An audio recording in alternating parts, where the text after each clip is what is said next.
టాలీవుడ్ నటి వైజాగ్ జగదీశ్వరి ఒక ఇంటర్వ్యూలో మాట్లాడుతూ షాకింగ్ విషయాలను వెల్లడించారు.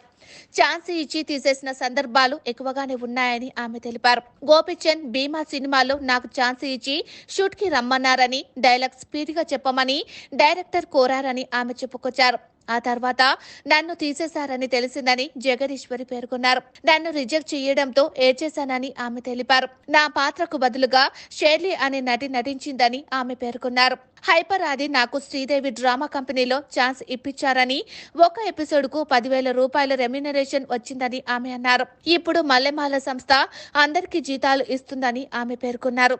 ఒక ఎపిసోడ్ కు మాత్రం నాకు 15,000 రూపాయల పారితోషికం వచ్చిందని జగదీశ్వరి వెల్లడించడం గమనార్హం. జబర్దస్త్ కు ఎవరు పిలవడం లేదని, శ్రీదేవి డ్రామా కంపెనీకి మాత్రం అప్పుడప్పుడు పిలుస్తున్నారని ఆమె పేర్కొన్నారు. హైపర్ ఆది మాట ఇచ్చారంటే నిలబెట్టుకుంటారని జగదీశ్వరి అన్నారు. చమ్మక్ చంద్రతో నేను 2 ఎపిసోడ్లు చేశానని, నన్ను మమ్మీ అని, చంద్ర అని పిలుస్తారని ఆమె తెలిపారు. నా ఇంటర్వ్యూ చూసి ఆర్థిక ఇబ్బందుల గురించి తెలిసి 25,000 రూపాయలు సహాయం చేశాడని ఆమె పేర్కొన్నారు. ఆ సమయంలో 2 నెలలు నేను ఆర్థిక ఇబ్బందులు అధిగమించానని జగదీశ్వరి అన్నారు. 5,000 రూపాయల పారితోషికం తీసుకునే వాళ్లకు రెగ్యులర్ గా ఆఫర్లు వస్తున్నాయని ఆమె పేర్కొన్నారు. వైజాగ్ జగదీశ్వరి చేసిన కామెంట్ వైరల్ అవుతున్నాయి. చమ్మక్ చంద్ర గ్రేట్ అని నెటిజన్లు సోషల్ మీడియాలో కామెంట్ చేస్తున్నారు. రాబోయే రోజుల్లో ఈ నటికి మరిన్ని ఆఫర్లు పెరగాలని నెటిజన్లు కోరుకుంటున్నారు.